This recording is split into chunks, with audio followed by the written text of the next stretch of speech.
Crack open that bottle of wine. Grab your favorite glass. Pour a couple of fingers of scotch in it. Get that stick. Light it. And blow. It's time to hang. With Steel Sharpens Steel. After dark.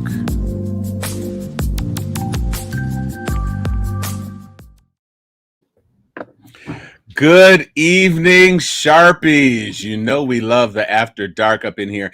This week's episode brought to you by the Y chromosome because it's me and Chuck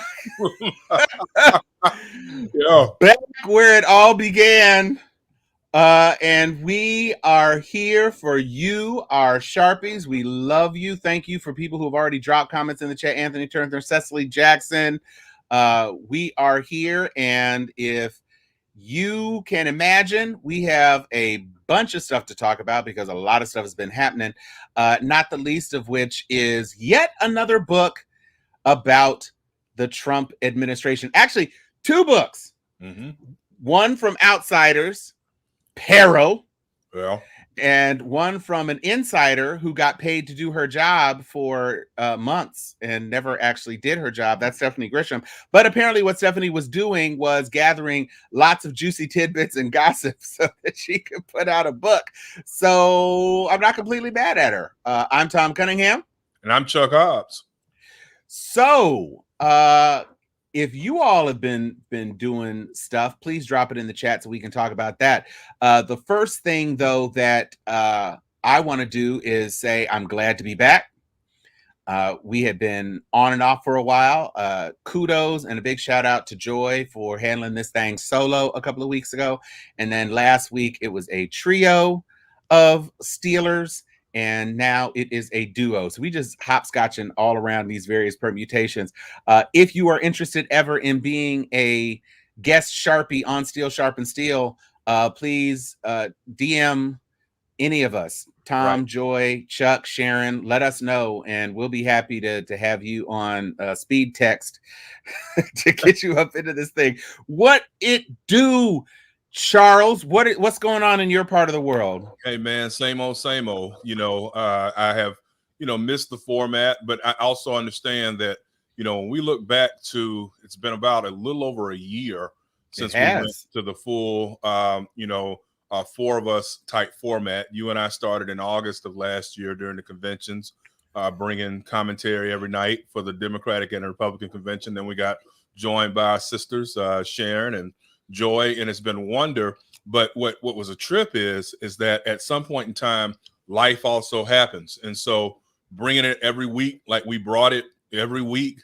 you got to rejuvenate sometimes. And, you and I were talking before we went on air about, all of us have, work responsibilities also. And this is a lot of fun for us. It's not really work. When you love what you're doing, it's not work at all. But it still can be kind of draining after long weeks of this and that and what have you. So we wish for traveling grace for Joy and for Sharon, who are off doing what they do. And we'll hold it down this evening. And that's pretty much it. I mean, to tell you the truth, I look forward to diving right into some of the content tonight. And so take it away, Tom. It's on you, bro. So let's just start. Bob Woodward, no longer with Bernstein, has dropped yet another one. And it's incredible to me that Trump got sucked in and taken in so much, because Woodward was never like a particular fan, joined this time in his writing duties by Mr. Costa. And the book is called Peril. And as one can well imagine, we all knew, those of us who were not Trump fans, there were plenty of Trump fans across the country, but those of us who were not Trump fans clearly knew the boy wasn't right. As some folks would say, the boy wasn't right. So it wasn't surprising at all to us to find out that there was lots of stuff going on. And of course, one of the things that came out in the book was General Mark Milley's, chairman of Joint Chiefs of Staff, his revelation that he was so concerned about how things could go in the waning days of the Trump presidency that he actually put a memo out saying a couple of things, not the least of which is, yeah, so if he decides to try to launch the nuclear weapons, why don't y'all just give me a text real quick? And we because that's not about to happen. No. And then also that he did some back channel stuff to China to say, look, we got this. Don't worry about it. It's going to be over in 2 weeks. And just understand it's all good. Which I was listening to Michael Cohen, in his podcast Mea Culpa, and he had a guest on, and the guest made the point that, yes, well, Mark Milley is not in the chain of command. Mm-hmm. He's a military officer. Chain of command is with civilians, with the president. Mm-hmm. But you have to look at it in the context of what was going on. Would Barack Obama have ever been censored in this way? No, because Barack Obama saw who won and immediately started transitioning. Trump, not so much. So what do you think? What was the biggest thing that you saw, Chuck, about peril that kind of set your teeth on edge? Or was it all just basically like, yeah, we knew this? No doubt about it, Tom. It definitely was. We knew this. Like, if folks go back to our archives and listen to us last year, like we say, when we first got started, you and I, on a night to night, week to week type basis, we were whacking Donald Trump with all of our rhetorical fury because, again, unprecedented. We have never seen anything like this. Prayerfully, we will never see anything like this again. And when I say like this, I'm talking about the amateur hour type of concept here. Years ago when we were younger and Jesse Ventura won the gubernatorial race up in Minnesota, right? Yeah. I think to myself sometimes back then, because that was a comedy of errors in many ways. I mean, he tried to attack it as seriously as he could, based upon, I'm talking about Mr. Ventura, based upon his intellectual level or whatever. But a lot of times it was a comedy of errors. And I used to think sometimes, like, wow, I wonder what it would look like if a former wrestling type, not too super highly educated, interested in, the things that are crucial for the position type of guy or woman wins. And we lived it for 4 years. So I'm not shocked by it. What I want to say, though, about the General Milley thing is, you and I both are military brats. Maybe some of our Sharpies and viewers don't know that. Your dad was a career Air Force officer. My dad was a career Army officer. So while neither of us served in the military, we grew up around it. And so we get the concept of chain of command and all that entails. So I'm not going to lie. My first instinct when I was reading the headlines as to what the book was going to share that General Milley did, it struck me as kind of odd, right? Because, and when I say odd, I understood what he was doing, but it just didn't sit well with me because I'm like, wow. I kept thinking to myself, Tom, like, wow, I wonder how Pop would have handled that. Like, had he been in that position, and I'm sure you thought it too about the elder brother Cunningham, like, how would he have handled that? So I had some concerns. But what was funny is the historian part of me kicked in, and I was actually sharing this with my mom, and I think I might have shared it in one of my blogs. But okay, so toward the end of World War II, when Adolf Hitler in April of 45 was holed up in the bunker under the Reichstag in Berlin, hell was breaking down around him. The Russians were right there in the city. The Americans were not far off. It was all lost, right? And yet down there in that bunker, Adolf Hitler was still giving commands to his high command in regards to, hey, we're going to send this division against these Russians, and then we're going to move that division against the Americans and the British. And those divisions no longer existed. So what was happening for the last 2 weeks of his life, the high command was just feeding him a bunch of bull down there in the chancellery, in the underground chancellery. Like, yes, sir, we moved against the Russians today and we're exacting heavy losses. None of that was true, but it was like, hey, we will placate the fool until this all settles however it's going to settle. And that's what I kept thinking about in regards to Trump. I think once mid-December came and Mitch McConnell conceded and was like, okay, yeah, we got a President Biden, and Bill Barr and all of the folks recognize, okay, this is over. It's a wrap. There's not going to be any overturning of anything. I think that at that point in time, you know, I think the general millennials were concerned. You have to be because of the second book we're about to talk about. But still, I kind of felt like, I don't know if I had been in his shoes, I would have contacted my Chinese counterpart. But I definitely would have been feeding him a bill of goods, like, yes, sir, Mr. President. Yes, sir, Mr. President. And then telling my underlings what he did, which is if he sends for the launch codes, you holler at me first, because I'm not going to allow that. Even if it means a court martial and I have to go to Leavenworth, I'm not going to let him get us into a war. Well, part of I think the important context is that, and we're kind of getting into some of the stuff that Stephanie was talking about in her book, which is a much longer title. Especially, and ironic given that she actually never did stand behind a podium to give a press briefing, like ever. Yeah. So I guess the thing to me is that we act as though the president unilaterally can just do whatever he wants as it pertains to nuclear launch, and absent a real, legitimate, informed threat. Mm-hmm. I mean, technically he has the capacity, but when you're on your way out, especially post-coup attempt, ain't nobody got time for all that. Not here. It's just not happening, bro. We're just not indulging you, and you need to go sit down somewhere, and stop. And to your point about how Mitch McConnell settled down, let's not be confused. There's still millions and millions of people. Rudy Giuliani, one of them, frankly. Rudy Giuliani has become completely unhinged and divorced from reality because he's still looking at things like these audits. The Texas governor just agreed to an audit. Yeah. And they are currently counting ballots in Harris County. They say the biggest GOP county and the biggest Democratic counties. But it's like, we are in October now. We are literally almost a year from Election Day. Yeah. Mm-hmm. The numbers were certified in every state. Yeah. The votes were counted in every state. The electors cast their ballots for every state. Biden was inaugurated on January 21st. Who is spending money? What state is spending valuable money on doing an audit now? Because what is it that you expect is going to be done? There is not anything that's going to be done. Not for nothing, Biden didn't even win Texas. Right. So what? Right. I mean, it'd be one thing, like you already did it in Georgia, you already did it in Arizona. I get, I get conceptually those two, because if it had been shown that, Trump actually won by 2 votes in this audit, I mean, automatically it would have triggered another audit just because of the margin of victory, whatever.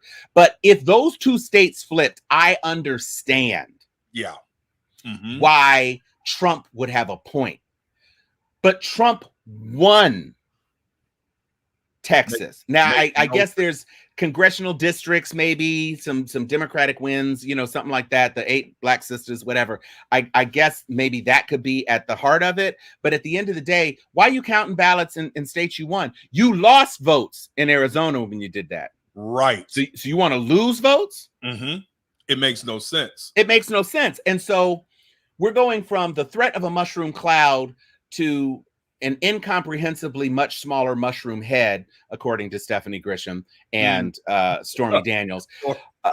So this is how this man thinks. He's so obsessed with his non-existent genitals that he had to release a statement about Stephanie lying when Stephanie was really just repeating Stormy's testimony. Stephanie wasn't lying. Right. But he had to tell Stephanie in real time, no, my genitals are fine. My mechanism, my equipment, some people call it massive. Who? Right. And if they do, they're just blowing up your ego because they know that you're insecure as all get out, right? I mean, if you've got the right amount of money, you can get somebody massive to tell you. Yeah, you know how sometimes you see these memes where people will put the side-by-side pictures of them and Boris Cujo or Morris Chestnut and say, Everybody tells me I look like no, you don't. So stop that. Right? Stop. Right. Ain't nobody calling baby Trump massive, bro. Right. It's a Cheeto, bro. It's a Mhm. Cheeto. Actually, only thing that most of those women have ever been interested in is the size of his bank account. And Well, that's the reason why he's always been able to have women and models and everything else, because it's not looks or virility or any of the rest of that. It's because he's paid or paid comparatively speaking to the average guy. To the average dude. Yeah. And he's got a TV show and and all these sorts of things. And now that the veneer has been pulled off of the facade, it remains to be seen. I mean, right now he's still riding high, quote unquote. Mm-hmm. I mentioned several podcasts ago that the Trump Presidential Library is going to be an iPhone in a glass case.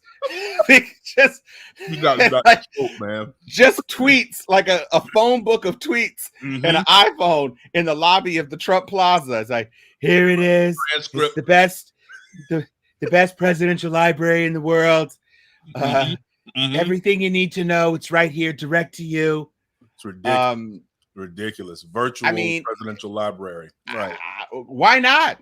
And he'd still probably raise $40 million for it. It's a solid gold iPhone encrusted with diamonds from my tenant Tiffany's. So it's just absolutely ridiculous. And of course, a lot of people are saying that the Stephanie Grisham book really isn't good. It's not high literature. I mean, it's not Peril, but why not? Real Housewives isn't television, but I still watch it. Absolutely. I got to see what's going on in Lake Bailey and everybody else. And you know what, Tom? As I started seeing some of the reviews this week of the Grisham book, it just reminded me of, like, no matter what things have gone wrong, and there have been a lot of successes in the Biden administration. There have been some things that I think they wish they could get a mulligan on and do over, like the withdrawal from Afghanistan. But more than anything else, if nothing else, the ability for us to wake up every day and not have to deal with what got tweeted overnight. I'm so grateful for that, because they're already hitting Grisham. I mean, as he always does everybody. She's stupid. She's not that bright. She was a loser. She's losing bigly. And because she was losing bigly and she lost her relationship, she's a total loser and everything. I mean, that's what it is. You're a loser when you're telling whatever it is he doesn't want to hear, and you're a winner when you're loyal and so I don't miss any of that. And so yeah, I'm very hopeful that now, strangely enough, Tom, and we can go here before we leave tonight. I actually, it wouldn't hurt me to see him run again in 2024. I know he fancies himself as the second coming of Grover Cleveland. You and I, Brainbow, get that, the non-consecutive terms. First and only non-consecutive. First and only. But, Trump's easy prey. There are a lot, he really is. I mean, he obviously is going to appeal to hardcore Republicans, but there are a lot of people who are still sickened by the past 4 years and definitely January 6th. And he'll never be able to bring those folks back. I mean, it's Michael Cohen, again, I like Michael Cohen because he is the one guy from the Trump fold who really actually does have the scoop and is violently going after Trump like every single week. These other people, they put a book out, they're not doing big press tours. Michael Cohen every week, a couple of times a week, is dropping bombs on the podcast and swearing. And I tend to believe Michael in this, that Trump will hold off on making a definitive announcement. Trump will raise money as though he's going to run, but he will not run because he can't lose. Gotcha. The idea of losing the presidency again. I mean, right now he's still saying I won my second term, though he's not serving it. But the idea of actual losing again, and of course, Biden's probably not running. I don't know who is, and I don't think Kamala Harris, as much as I love her, I don't think Kamala Harris is the odds-on favorite. There's going to be some jockeying for that, because she ended up doing what Peter Florrick was trying to do in the last season of The Good Wife, running for president to run for vice president. Right. And so she got vice president, but I don't see her making her mark as the shadow president as I kind of expected that she would. Joe Biden is really out front. The infrastructure thing, you know, he's doing his thing. He's making his moves. He's trying to herd the cats. And you don't see a lot of Vice President Harris. And so I don't know that, I don't expect that the Democratic Party is going to and clear the decks for her in the way that they cleared the decks for Hillary, and because they didn't even clear the decks for Barack Obama. Let's be clear, it was true. Barack and Hillary all the way to the end.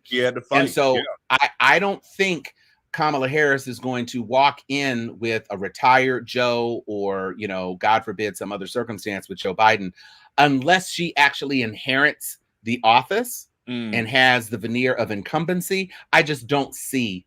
And even if she does have incumbency, still gonna be rough. I just don't see. And frankly, as tough as she is, and as articulate and capable as she is, when you get into the whole misogyny thing again, that's not a fight I want to see Kamala Harris in. Kamala Harris versus Trump, I don't want to see that. Especially when it's some of our own brothers who are leading the lynch party for her as a woman, and as a woman who is married to a non-black man. It's right. We're still pissed. You and I are still pissed off with some of the fights we've had to fight. Oh my God! Honor amongst the hotepery of America and what have you, who just wanted to just make all kind of negative comments about Sister Harris. So yeah, we've got some time to figure that out. You know, I keep having this sneaking suspicion that we haven't heard the last of Beto O'Rourke out of Texas. Well, did you get the fundraising email that he's running for governor? I did. So I'm like, I mean, that actually, that makes sense. I get it. I was kind of surprised that he didn't perform better. In the Senate race. But he still has a national profile. I wish he were a little bit less sleepy in his presentation, but you know, it's not like Greg Abbott's some sort of charismatic super genius either. True. Right. And Ron DeSantis is precipitously sliding. So, you know, I know that he thought he was going to be able to Jimmy Jangle his way into that role. And Ted Cruz, also known as Wolverine stunt double these days, is what are you doing, Ted? Those mutton chops are not the move. They haven't been in vogue since the 1800s, bro. I was thinking at least 1855. That's what I was thinking, right? And them some legit mutton chops, man. They really are. And he also gives out that Eddie Munster. With the dude, it's chunky Eddie Munster. Yeah, he's a creep. He got that COVID 30, like crack it off like a mug. No doubt about it. And again, like I said, at the end of the day, anybody that lets somebody talk bad about your father and your wife, and you don't do nothing about it. I mean, there's nothing Ted Cruz can ever say to me. And then, like you say, and took off while his constituents were freezing in Texas. I mean, to go to Mexico. He's trash. So yeah. He puts the coon in Cancun. Yeah, no doubt about it. So we talked about Mark Milley vis-a-vis Peril. We talked about Stephanie Grisham and her extremely long titled book. But let's get into Mark Milley and his actual testimony in front of the Congress. Now, I'll tell you right now, was it Josh Hawley that thought he was going to score some points? Yeah. Typical smarmy. I mean, yeah. He puts the smarm in the smarmy, no doubt about it. But yeah, there's, you know, it always trips me out when you start to hear these hearings, so to speak, and you hear the testimony. And I take people, once they take that oath and swear to what they're going to swear to at their word. You know, the major takeaway that I had this past week of all things was that I still have some concerns about how the ending jumped off in Afghanistan. Mhm. And it's one of those things where in my writings, I have placed the blame where it belongs, which is with both of our last two presidents. And Right. what I mean by that is, clearly the generals are stating that, including General Lloyd Austin, the brother, Secretary of Defense, now, Mhm. testifying that, listen, we tried to caution Mr. Trump and we tried to caution Mr. Biden that we need to leave a group there to make sure that our American civilian contractors and what have you are able to be extracted safely, as well as our Afghan allies who were serving in those same capacities. I believe those men. I take them at their word. I also believe that there were different processes in place. And I'm not just saying this because I'm a Democrat. I actually do believe this. I believe that Trump heard it, but, as typical during his 4 years, he did it his way. He always liked to play Frank Sinatra's My Way.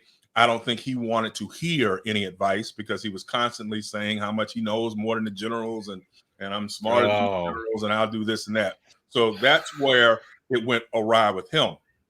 I think that Yeah. with Mr. Biden, that it wasn't an attempt to do something wrong. I think it was an overly optimistic summation of what was going on. And so when you hear, and I can't remember whether it was Milley who made the comment, it's going to come back to me in a minute, but one of the generals commented this week that they knew that the Taliban eventually would take over or had the Right. capacity to, but they thought that it would be at least November, December before. They didn't think it was going to be 10 or 11 days Right. our last troops leaving and then everything getting overrun.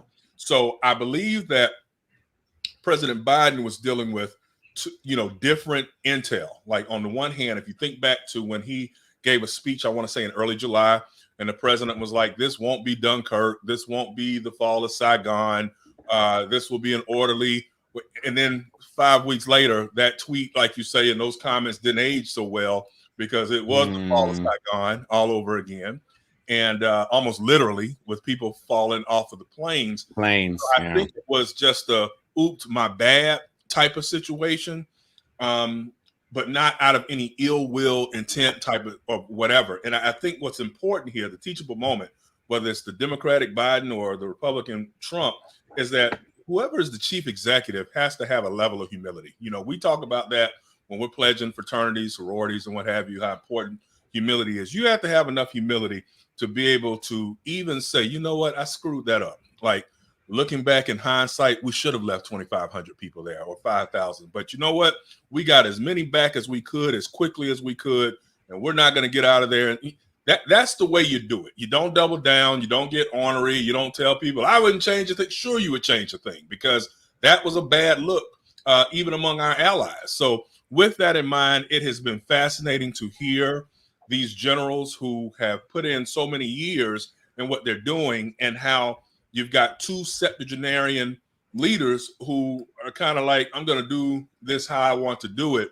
And that's interesting, too. It leads to a whole other set of concerns in regards to where there is a similarity there in regards to what the joke grumpy old men, so to speak, which is I'm going to do it and to hell with what y'all think. So what are your thoughts on that? Well, it just strikes me that it really was kind of the ultimate catch-22. There was no winning the situation, as others have said, and as we even talked about on our own show.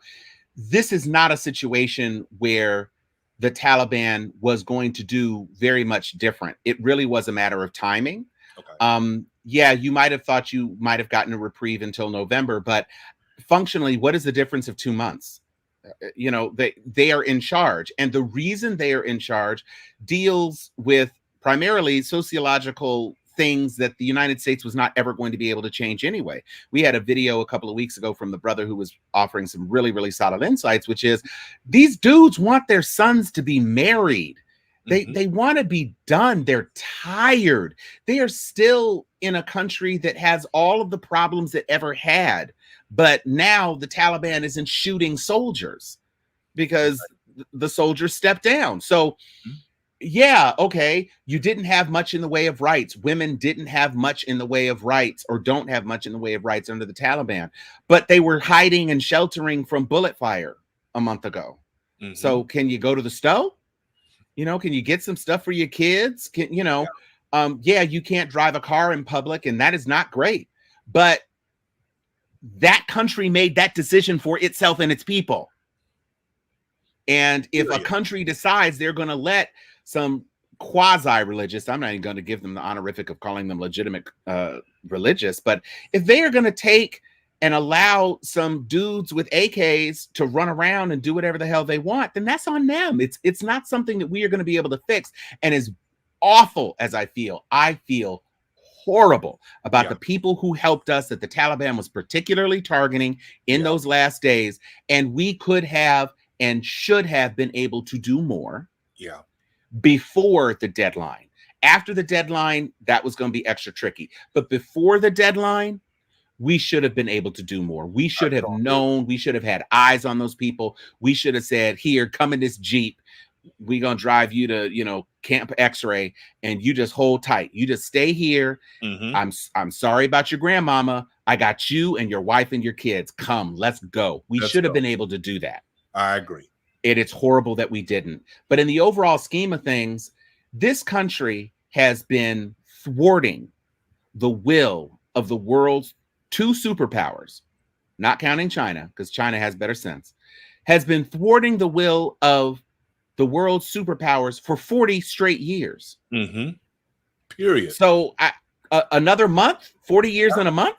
I mean, I just don't know where you go with that. And so, yes, Biden inherited the mess, and there's some fallout from the mess, but 700,000 Americans died because of Trump's mess. Yeah.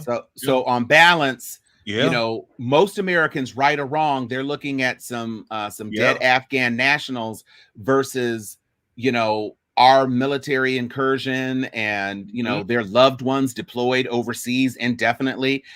No American wants to have their son or daughter come back with a limb blown off from an IED or anything like that. They want it out. We wanted out. The Afghans wanted us out, or the ruling party of the Afghans wanted us out. And Trump gave a date certain. And when you give a date certain, you're going to have to live with the consequences of the date certain. And to, Monday morning quarterback it and say, oh, I would have done something different. Okay, well, instead of inciting a riot, maybe you should have been getting your people out. Yeah, instead of pretending like it was a false election, instead of spending months, all of November, all of December, and really all of January, and because it's October and you still haven't shut up about it, those 3 months you could have been getting those Afghans out. That's what you could have been doing. Because even if you had won, you knew you had set that date certain, so you should have been doing that. But you were expending all of your juice and all of your energy on fighting a hopeless battle. So I'm gonna throw that one on you, Trump. I'm going to throw it right back on you, because that should have been another almost 3 months, all of November, all of December, until January 20th. That should have been your time to withdraw our troops and our allies from that country, instead of turning it into something that just, where Biden, was faced with shitting the bed, which, I mean, there's no two ways around it. At least he owned it. I agree. He didn't try to pass it off on anybody. Another thing that he has not been able to successfully get across the finish line is this infrastructure bill. And Joe Manchin and Kyrsten Sinema, girl, I don't know what you're doing. They annoy me. Joe Manchin is still Joe Manchin. Yeah. He really hasn't changed that much. But Sinema was elected as a Democrat for a reason in that state. Absolutely. And nobody is asking for this from you, Sinema. And see, here's what confuses me, right? Like, what is the end game? I was reading an article the other day, and it got me to thinking, what is it? Is power so important to members of Congress? Is the 200-something thousand or close to 200K that you make per year, the parking passes and the travel perks, are those so important that you can't sometimes just draw a line in the sand and say, even if I don't get reelected, this is the right thing to do at this moment in time. And I'm going to vote in a way that will reverberate 10, 15, 20 years down the line, even if it means that I'm back being private citizen Hobbs after the election. That question that I just asked is the problem that so many people in both parties have in Washington, D.C., in terms of, at the end of the day, we have a group of representatives, be it in the Senate or in Congress, who are more concerned about staying in power at times, not always. Every now and again, you'll see some altruism there and you'll see some, yeah, okay. But at the end of the day, it's, if this is the pulse and these are the ways that the people in my state or in my district are pushing on this, licking your finger, sticking it up to see where the wind is blowing. If that's the way that you're making your decisions, then that's selfish. And that's where I struggle, which is, where are the statesmen and the stateswomen who are like, you know what, this infrastructure bill, 40, 50 years from now, whatever roads and bridges and improvements that come out of this will still be, many of us will be long dead. And the impact of what's getting allocated right now, if it passes, will still be in effect. And that's my struggle with Sinema, and to an extent Manchin also. I mean, it's staying in power in West Virginia. We know West Virginia is a red state, and you're the last blue guy in the red state who can get elected there, probably. Yeah, who can get elected there. But can you do something else? Like, is this all that your life is, that you can't, like, I mean, hell, he could probably make 6-7 times that as a lobbyist if for sure gets kicked out of office. So I'm not understanding what the flex is, so to speak. It's interesting that you say that. I was listening to a commentator and he made the point of America right now is coasting on the greatness of the things that they did in the past. We are still talking about the New Deal.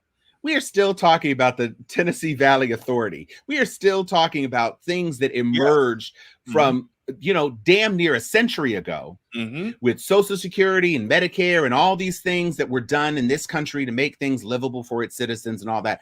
When was the last, I mean, you could look at Obamacare, I guess, as an expansion of healthcare, but certainly during the Trump administration, what is the signature thing that people are going to be talking about 30 years from now? That what First Step Act? Right.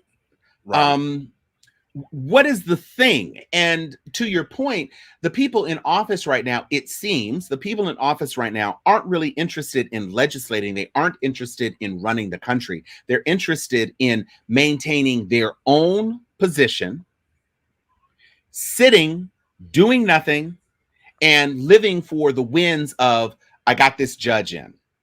Or maybe we're going to be able to do this or that and the third about abortion restrictions like they're doing in Texas right now.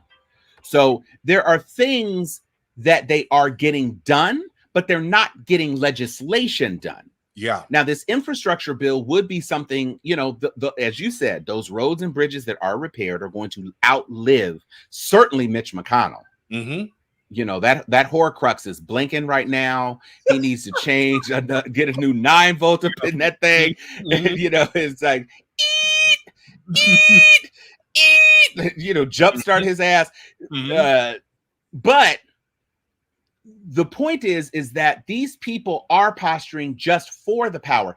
Ron DeSantis doesn't have enough common sense to run a Dollar General. Right. But he's running one of the largest, most populous, most profitable states in the country into the ground because he figured the ideology of the idiot would be enough for him to hold on until maybe he could take the next step. And you talked about Jesse Ventura earlier today, and it reminded me of Terry Crews' iconic portrayal of the president, who is basically a Jesse Ventura knockoff in Idiocracy. And what we have in terms of a guy who does nothing more than force his ego and his id into the atmosphere and just have it raining down. It's what plants crave. It's just it doesn't matter that the plants are dying from the Gatorade knockoff. It's what plants crave. And so that's where we are. We literally were flirting with the Idiocracy administration. Now we have Joe, who is bringing a sense of stability. Just the lack of tweets is like a breath of fresh air. Indeed. And, yet and still, despite trying to do all the best things, COVID is kind of rearing its head again. The red states are, whole families of unvaccinated are dying. I read an article where the entire family caught it because they were all unvaccinated. But the biggest devastation was that the children were in ICU and intubated and, giving truth to the lie that, oh, it's an old folks disease, or, oh, it's an obese disease, or, oh, it's an underlying conditions disease. It's not, the kids don't need to be vaccinated, blah, blah, blah, blah, blah. And you have even these NBA players who are taking a principled stance about not getting vaccinated because freedom and whatever. And it's like, okay, you also have freedom not to get that check. But go on ahead. When 90% of the NBA players are vaccinated, where are them side effects when they running you off the boards, bro? Thank you, man. Because them teams are still winning. Yeah. What's like about that is when you look at the ones who played for somebody's college, even if it was for 1 year, right? If you went to college, you had to turn in that MMR and your shot and all of that type of crap. Every school I went to, you couldn't attend not nan class if you didn't have your shot records in before they let you in. I mean, even late in life in law school, like in my 20s, it's like I remember having to go to the University of Florida, like whatever, to like, hey, here are my medical records. And I'm like, wow, this stuff is still traveling with me, because I remember looking at it like, wow, this started back in 1970, whatever, up in Maryland, and now I'm here. Yeah, so I don't want to hear that. It just doesn't make any sense. And I keep challenging people, Tom, and I know you do too. I had one of those polls I like to do from time to time on my page the other day. I was like, how many of you know someone who's died from COVID? Oh, lots of people, hundreds of folks knew people, multiple people. Then I posed the second question: how many of you know people who died from an adverse reaction to a COVID vaccination? And that number dropped almost to nil. And so with that, you've got to ask yourself, we're almost a year into the first vaccinations, and most of us don't know people who died from it. Most of us have taken it.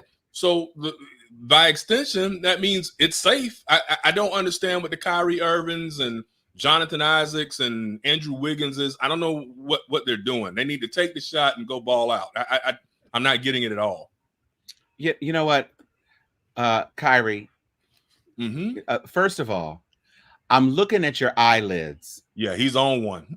And maybe you thought that smoking was going to kill the COVID out your body. Yeah. Let me just say, Kyrie. Or maybe I should call you Irie.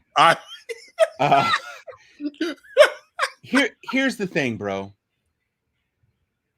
As Chuck said, when you were in kindergarten, you had a yellow card that showed your vaccines. This is not a new vaccine. This is a variation of a vaccine that's been in development for 20 years, because there was SARS-1. They were trying to develop a vaccine for SARS-1. This is SARS-2. So it's like the 2019 Mustang and then the 2020 Mustang. They had a Mustang already, and they added some leather trim, and they added CarPlay, and then they rolled it out with a new color. This is not some brand new things. And going ahead, people were talking trash about Kareem Abdul-Jabbar, saying, if you don't get the vaccine, you should quit. And somebody in one of our frat pages, Chuck, I don't know if you saw it, they actually called Kareem Abdul-Jabbar a coon for advocating vaccinations from a team of professionals who are in close physical proximity to each other, maskless as is necessary. Wow. breathing on each other, spitting on each other, bumping into each other in a stadium full of fans. Yeah. Some of whom are maskless, at least while they're drinking beer or eating a hot dog or nachos or whatever. And I go back to that scene in Outbreak where they were in the movie theater and that one person coughed and the little germ said, and then somebody's laughing. and the germ goes into them. And then like the next day, the hospital's just overrun, people bleeding from their eyes and all that. It's like, it's just a shot. I've gotten it twice. Everybody in my household, me and the wife first, then my daughter, then my sons, all of us. And I'm not gonna lie, Tom, my third shot I posted last week was you got the booster. Yeah, I got the booster. Now the booster put me on my butt. Like the first two had me kind of lethargic for 24 hours, maybe, you know, and then everything was back right. But man, I was worn out for about 3 or 4 days. But you know what? I'd rather be worn out for 3 or 4 days and safe than laid out in a casket. Laid out and for all eternity. Eternity. Yeah, exactly. So, yeah, ain't no question here. You got me? No, I just don't, folks. People are dying every day. This is a real disease. And I don't know how many more of your favorite right-wing talk show hosts or podcasters are going to have to kick it before you realize that this is real. But proceed, Governor. That's all I had to say. Y'all do what you do. Do it in your home. Get DoorDash to deliver to the door, so they don't have to come into your little COVID mansion, and tip them people extra for your ignorance. And you got Instacart. You can get toilet paper. You can get anything you want delivered to your house. Just don't leave. Yeah. Stay at home and keep your kids at home and keep schoolaging them and doing K12 or whatever.com. Teach your kids at home if you don't want to get them. Live in your freedom bubble. Because I'll tell you right now, you cough on me, it's going down. No doubt about it, man. It's going down. Like it's going down like Squid Game, bro. Yeah. Squid Game. Yeah, no question, man. Inspector Royale. So just had to throw in. We got we had a little bit of pop culture popping off up in this thing. Let's talk about let's talk about Mr. Kelly. Seems so like he's ready. Yeah. To go all the way to community showers. I've made myself very clear. I am not a person who felt it necessary to continue to support R. Kelly once the initial revelations about the tape came out. Once the initial revelations came out, I was good.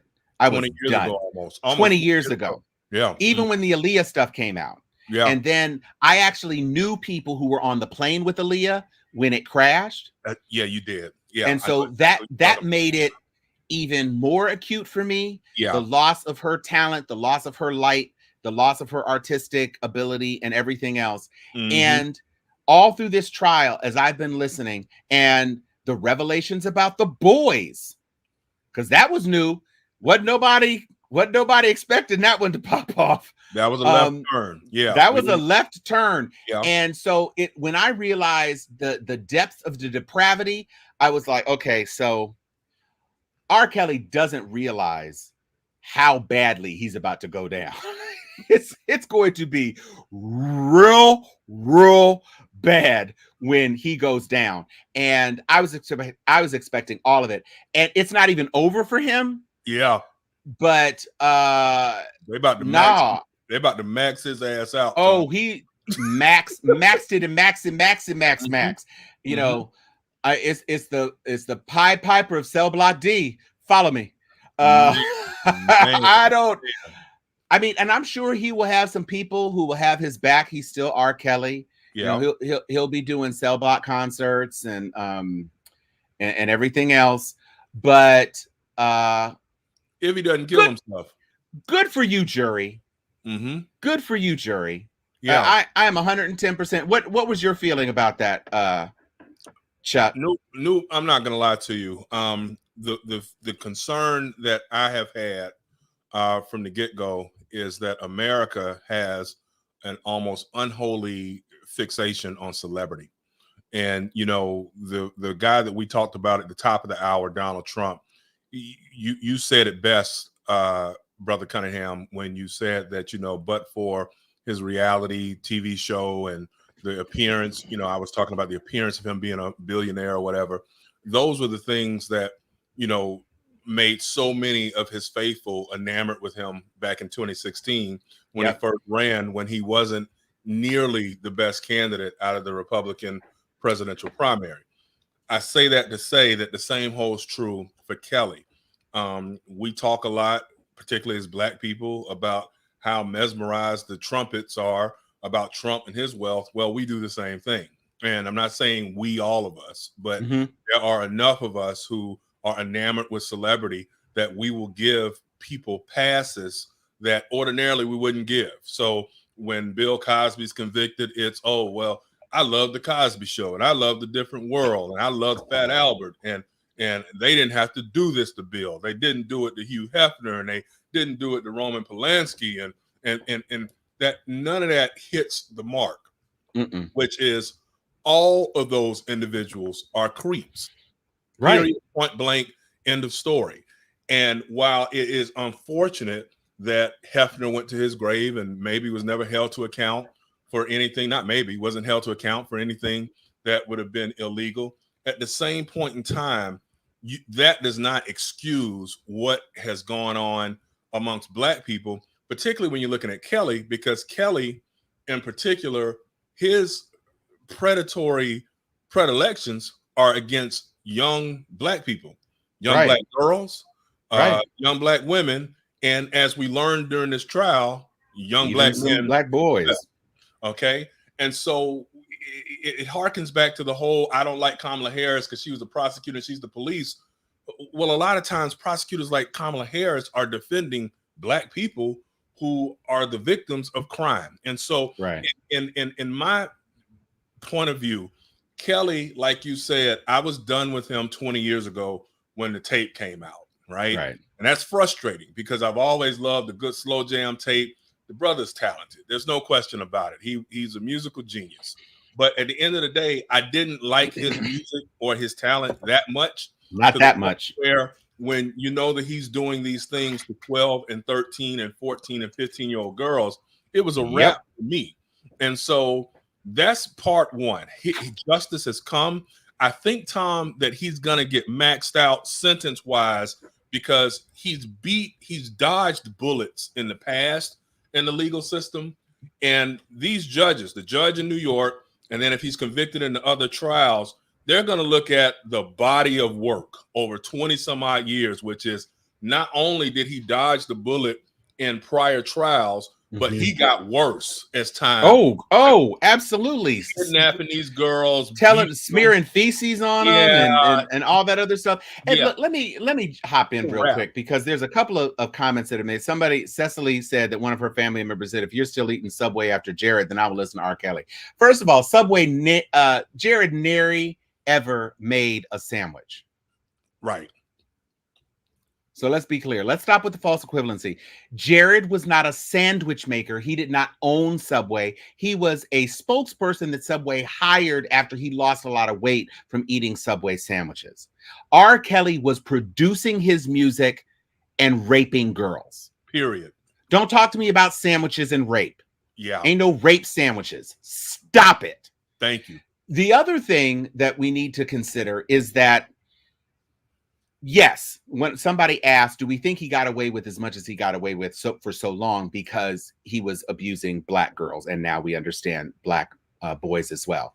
And I think that is part of it. I think even from the parental standpoint, we as a people have been so degraded and socialized in this country to have no sense of self-worth. That the idea that, well, at least she's with that man and he's got money, or maybe he can do something for her career and help out the family. people were making rationalizations, people around these young women, even the young women themselves, who some of them, apparently thought that this behavior, even though it felt slightly wrong, they persisted in it, partially because of the Svengali like hold that he had on them, partially because of the breadth of his talent and the universal acclaim that was lavished on him, and performing songs. Somebody said that their little cousin or something was singing "I Believe I Can Fly" in their little 5th grade thing, and had to the little niece had to make a presentation about the song and mentioned R. Kelly 3 times in her presentation after he had been convicted. Jesus. This is the idea of a celebrity, the cult of personality, and the lack of self-awareness and self-estimation is part and parcel of what allows these cycles of degradation to continue. I mean, I used to live in the suburbs of Chicago, and Cabrini Green and those homes. Speaking about Confection Man and Jordan Peele and Nia DaCosta, if you have not watched that movie, please go do it. It is well worth it. And it's also available, I believe, on demand right now, so you don't have to brave the theaters if you don't want to. But these are real issues in our communities. Yeah, real issues, and it's not so different from the attitude of some of the folks who administered the Tuskegee experiment with, well, it's scientifically important, and these men, they're doing this for science, so we don't have to take care of them because these black men, there's greater worth in chronicling how this disease ravages them than repairing them and inoculating and protecting them from the disease. It's been a vicious cycle in this country. I am just glad now he got away with it way too long. He is never going to get away with it again. And that is the blessing. And that is the message as far as R. Kelly is concerned. He can step in the way of soap, or yeah. I believe he can dry himself in the shower, then that's what he's going to be doing. But it's a long time coming. I am glad for the victims of his heinous depravity, and I am glad that we will no longer have to litigate this. Somebody said, this happened because R. Kelly was trying to buy MSNBC. See, there's always one. There's always going to be one. There's always going to be one, man. That tickled me, I had to say. No, it is funny. And Tom, I'm not going to lie to you. When we look on social media and you see some of the responses, like, man, I'm looking up and down at some of these responses, like on my page, your page, and some of our mutual groups and what have you. And I'm like, boy, I can spot the predators. Because again, as men, there's no equivocation here. Either you support women and you're against rape culture, or even support men because men get raped also, or you support the rapist. There's no. That's it. Yeah, there's no two ways. It's binary. Right. It's a zero-sum game. Period. And so, I'm sitting here looking at these dudes justifying this and that, and I'm like, okay, be careful. You not R. Kelly, and you don't have goons that are going to protect you. Some dad's going to put hot lead into you about fooling around with their little baby girl. And so, be warned. There it is. People, there warned. It is. Gregory McFadden says, I saw D.L. Hughley said, we're still listening to the national anthem. Let's be clear. Francis Scott Key was dead. Ain't no iTunes streams, ain't no Spotify of the damn national anthem. It is fallen out of copyright protections. Okay? Nobody is doing anything about Francis Scott Key and that verse that nobody sings. And to the extent that I have even seen some historical analysis that what they were talking about in terms of slaves wasn't even necessarily the, black people slave, whatever. I don't buy that BS. I will just say this. Robert Kelly is alive and has been an icon in pop culture 20 years past the revelation that he was raping children. Thank you. Francis Scott Key been dead. Yeah. Name another Francis Scott Key song. I dare you. Can't do it. Well, but you still bumping "Step in the Name of Love" at a cookout. Stop it.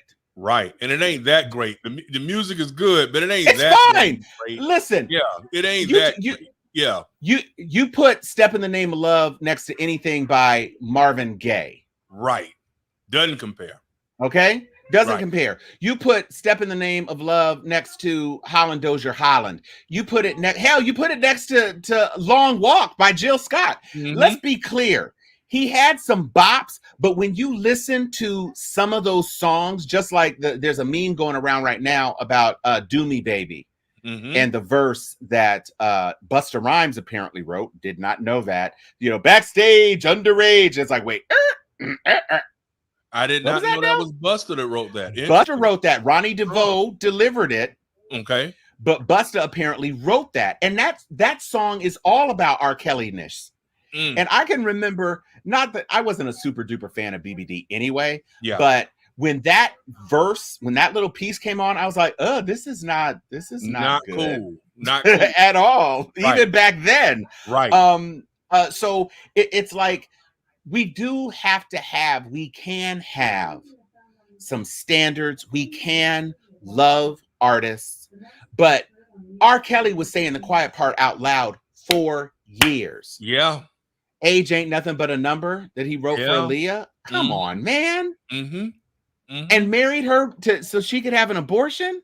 And shit. All of this stuff came. Man, look. And the Pied Piper. I mean, the fact. Oh yeah. What did the Pied Piper do? He took your children away. Yeah. I'm like, ooh, this dude was like telegraphing it. And that was the cookout anthem. That and friggin' that Frankie Beverly and Mays song. That I can't stand.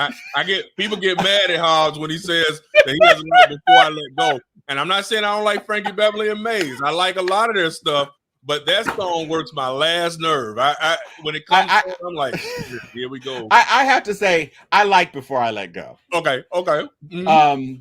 But Frankie Beverly ain't never raped no children either, so it's easy to like that. This is true. And "Step in the Name of Love," that was your little wedding reception bop or whatever. Got it. I completely understand. Don't play it at a Tom Cunningham cookout. Just don't do it. Absolutely. So Cecily said, "Chuck, you're fired again." I know. See, Brother Hicks is with me though. Brother Hicks say he can't stand it either. Yeah. All the way off the dance floor. All right, it's a wrap. Yeah, I just think that when it comes to the things that we need to keep top of mind when we think about the things that are important to us, we are living in some crazy, dangerous times. We are living in times when there's so much at stake nationally and personally and mentally as Black people. October is Mental Health Awareness Month. Okay. And so my people, Chuck's people, our people, I entreat you. Thank you. Here, I'm going to put this up, Cassie Hammock. I'm just going to read what you say. We have to become lovers of ourselves. Then and only then will the Kellys of our race not get a pass. There are other Kellys waiting behind the screen. And my prayer for you is our people, love yourselves, do what you need to do in order to protect your mental well-being and your health. Seek out therapy if that's what you really feel you need. Even if you feel you don't need it. If you just stressed and you're looking for something different to do, go on ahead and seek some therapy. There is nothing wrong with it. You got Talkspace and all these other things, apps and things. You can text a daggone therapist and do video chat if you want to. But take care of yourself, and in taking care of yourself, take care of us all, because we cannot afford to fall for this sort of foolywang anymore. Totally. We just can't. We just can't. On a different note, we did have someone who a message from Joy. Joy said that she wanted to show this, and so we're going to share it in a way that Chuck and I can also be on screen and comment on it. But this is a brother who he must have really been up on that Loki that Loki series, because when I tell you he took on Alligator Loki and won. Oh yeah. Let's roll that beautiful beam footage. Mm-hmm.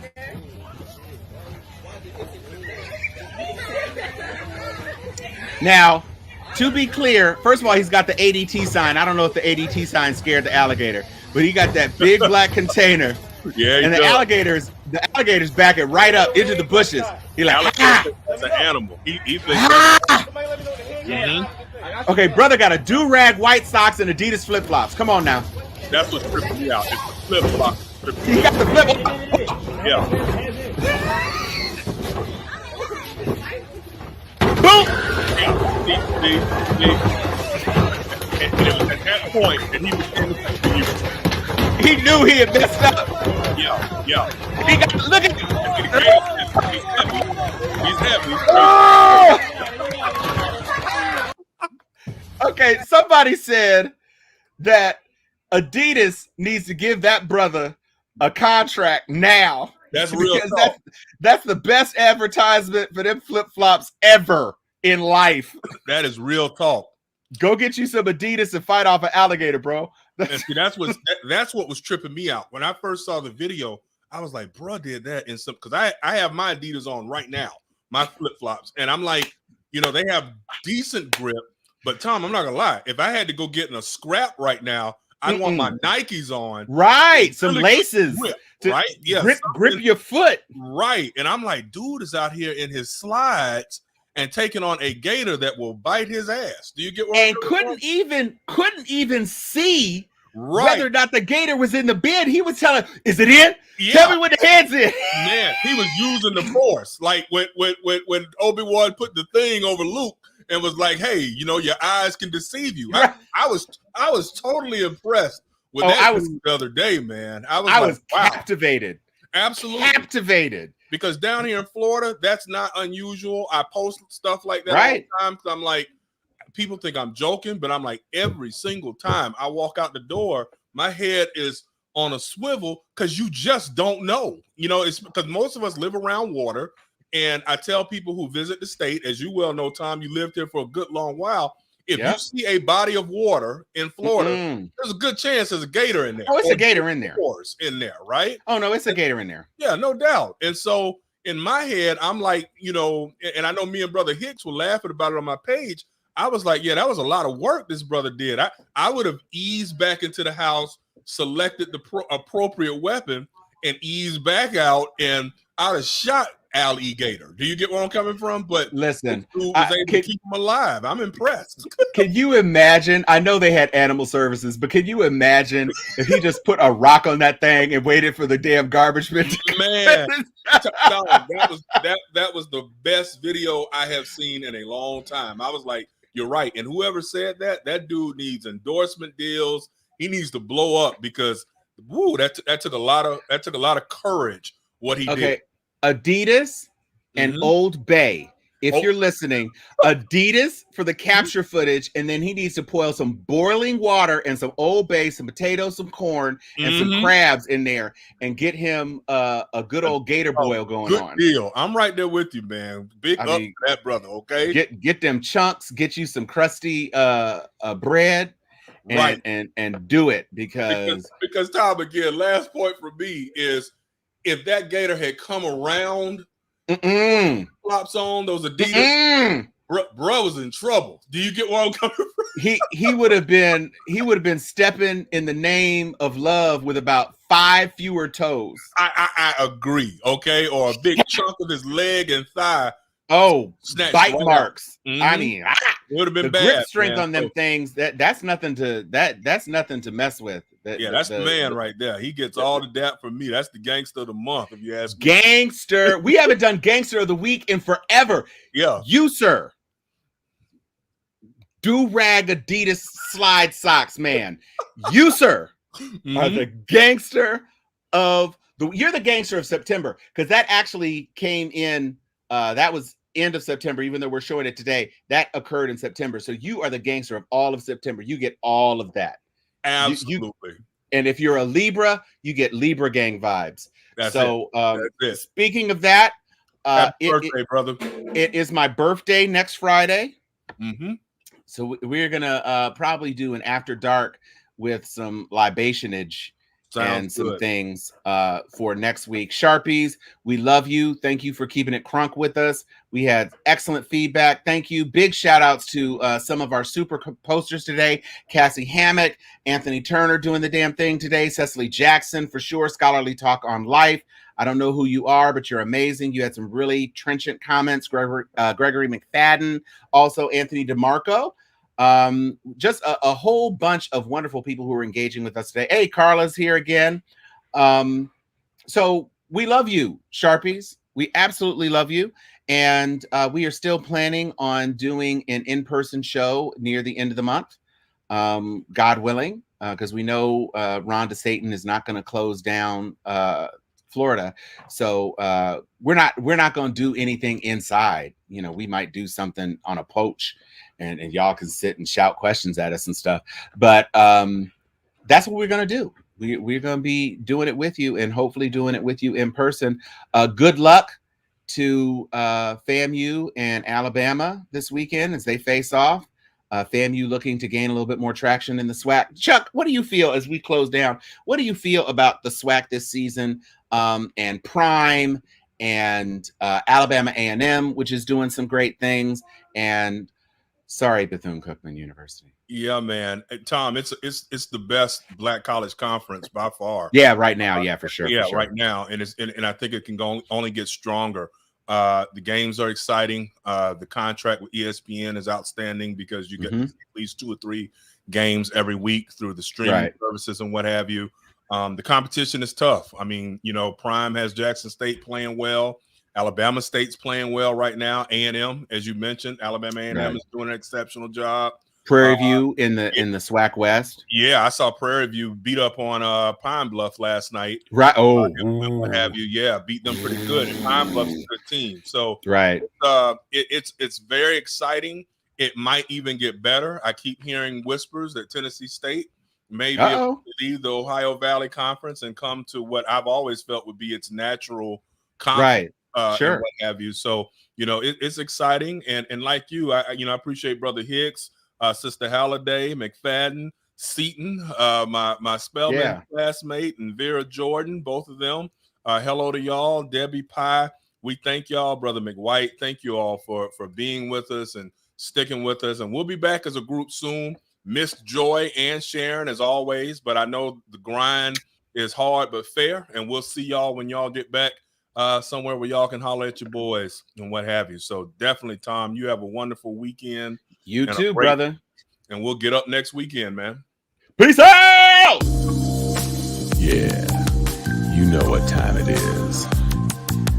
Crack open that bottle of wine. Grab your favorite glass, pour a couple of fingers of scotch in it. Get that stick, light it, and blow. It's time to hang with Steel Sharpens Steel after dark.